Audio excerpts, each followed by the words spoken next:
In this video, we're going to talk about average versus instantaneous velocity. Let's get started by looking at an average velocity problem. You graph the position of your dog walking left and right with time. Part A asks us to find the average velocity for each flat section.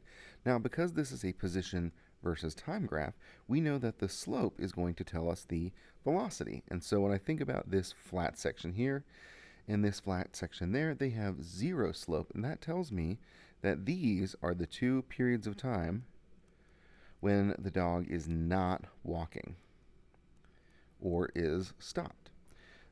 B, when is the dog moving fastest? Well, the dog is going to be moving fastest when the slope is the steepest. To figure out which section has the steepest slope, we're going to need to calculate some values. So let's take a look at this first section right here.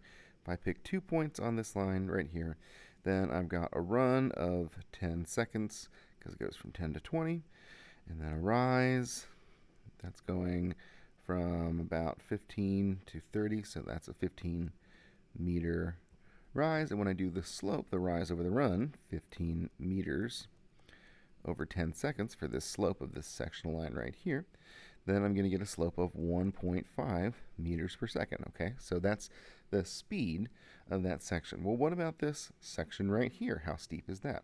Well, I'm going to pick 2 points, and for this I'm just going to think here is my 30 to 40 seconds, so 10-second change.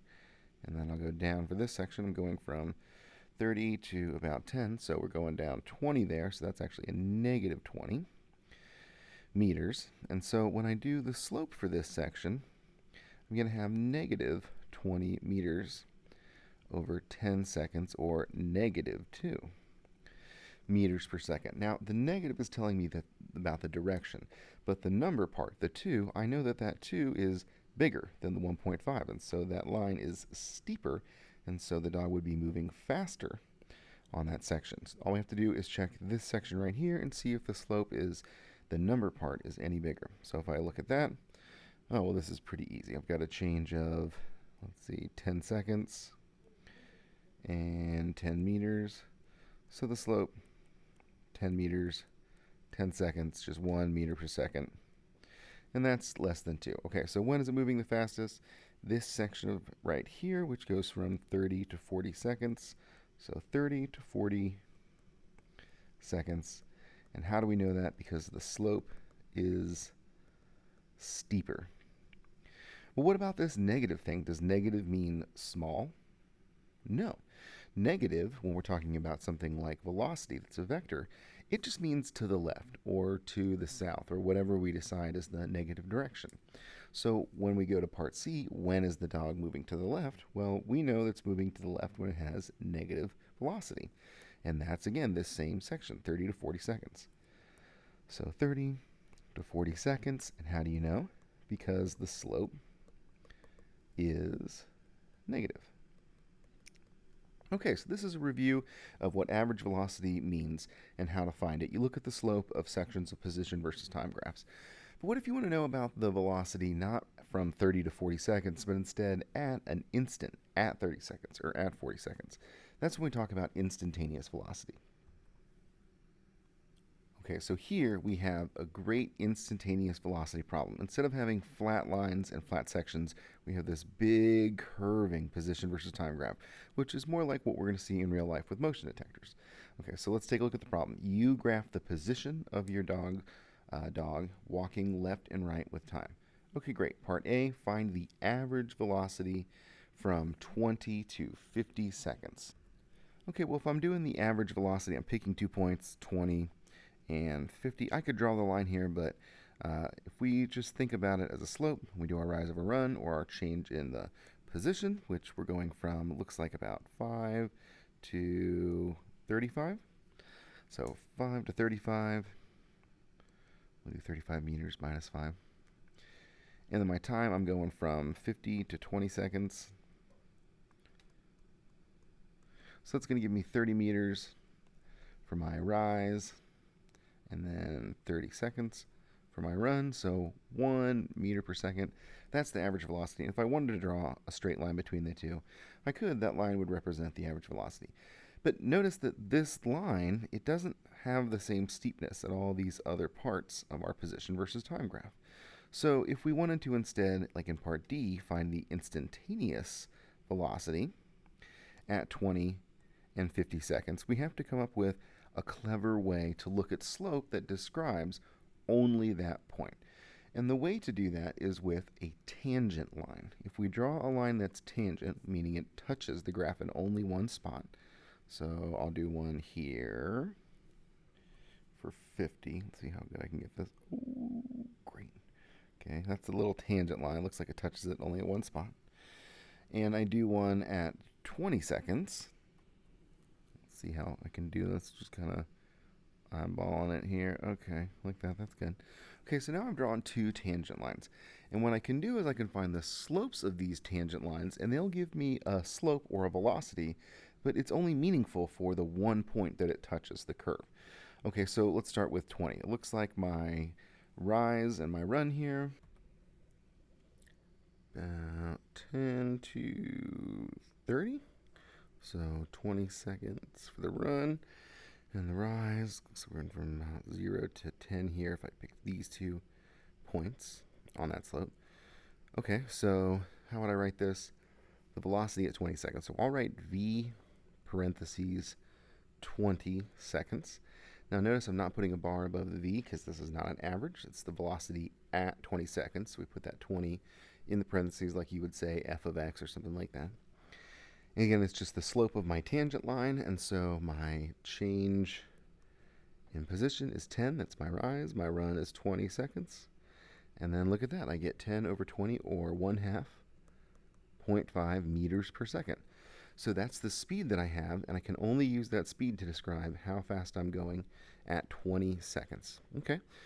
Now if we look at 50, looks like I got a point here, maybe a point. Hold on. Maybe a point right here and right here. Got to change. Looks like it's maybe 10 seconds right there. And the run 15 meters. Okay, so the velocity at 50 seconds, again drawing a tangent line that only touches the graph at that 50 seconds location, giving me a rise of 15 meters, a run of 10 seconds. And so I'm going to get 1.5 meters per second. Cool. So this is an example of finding the instantaneous velocities by drawing tangent lines, as opposed to finding the average velocity between 2 points, which you use with an average. So really, an average velocity, you need 2 points to calculate it. It kind of gives you an idea of a section of a graph. But if you want to find something at only 1 point, then you have to use this instantaneous method where you draw a tangent line. And it's kind of strange. You have to just sort of approximate, like take a ruler, put it up to the edge of the curve, and try to the best of your ability to draw a line that looks like it only touches the curve in one spot. It's kind of hard to do manually, but there is a mathematical way to do it to get an exact answer. But we'll learn about that later as we progress. Okay, so when is the dog moving faster, at 20 or 50 seconds? Well, that's just asking the question, when is the slope steeper? And the slope is steeper at 50 seconds. There's a bigger number, and also I can just see that the steepness here appears more steep than if I were to just kind of try and draw a line here. Okay, so when is the dog moving fastest? At 50 seconds. What's my reasoning? Because slope is steeper, bigger, we'll say bigger, / steeper. Okay, now this pretending to draw a tangent line thing like this, just kind of drawing the line over here, we can use this to evaluate graphs, just kind of eyeball them to answer basic questions about speeding up and slowing down, because we know that if we just draw a little tiny line to indicate the slope, it'll tell us how fast something is going. So let's do one example problem like that, and we'll be done. You graph the position of your dog's cat, they're best friends, walking left and right with time. When is the cat moving slowest? Okay, so the slowest that you can go is stopped, not moving at all. And so what I want to do is I want to look at this graph and I want to think about, okay, if I drew tangent lines on this graph, where would a tangent line be that has a slope of 0, so a velocity of 0, it's stopped? And that would be at any of the minimums or maximums. So here, there'd be a slope of 0. Here, there'd be a slope of 0. Here, there'd be a slope of 0. Here, there'd be a slope of 0. Here, there'd be a slope of 0. So when the slope is 0, at 10, 20 seconds, 30 seconds, 40 seconds, and 50 seconds. At all those points, there's a slope of 0 because the velocity is 0 when the slope is 0. And again, we're drawing little tangent lines on these curves. Okay, well, when is the cat speeding up? Now here, what I need to do is I need to draw tangent lines and think about, is the steepness of the slope of the tangent increasing and going away from 0, or decreasing and approaching 0? So let's start at the beginning. If I draw a little tangent line here, notice it's pretty steep and it's pointing up. And then that line eventually is going to have to kind of approach 0. And so what that would mean is, in this case, I'm not speeding up at all. It looks like I'd be slowing down. But if I start from this spot and then I look at the change of the slope, now the amount of the slope is increasing. So it looks like from about 10 to maybe here, 10 to 15 seconds, it's speeding up. And when is the cat slowing down? Well, from this 0 right here until this point, the slope just got smaller and smaller and smaller, approached 0. So like 0 to 10 seconds, it's slowed down. Okay, well, now let's go back from that 15 seconds. When we go from here to 15, what's happening to the slope? Well, the slope is going to have to go from some negative number to 0. And so the number part is changing and approaching 0. So that means it's slowing down. So from about 15 to 20 seconds, the slope is approaching 0, so it's slowing down. Okay, then I'm at 20, and now the slope is going to start to increase. Again, until it gets to right about there. We'll say at like 25 seconds. So from about 20 to 25 seconds, that slope seemed to be changing. And then once we go past 25 seconds, now the slope's going to have to eventually go back to 0 again. So here we are slowing down from about 25 to 30 seconds. Okay, then at 30 seconds, we're at 0, and now the slope has to increase again until it gets to this 35-second mark here, and then it starts to go back down to 0. So from 30 to 35, it went from 0 to a slope, so speeding up.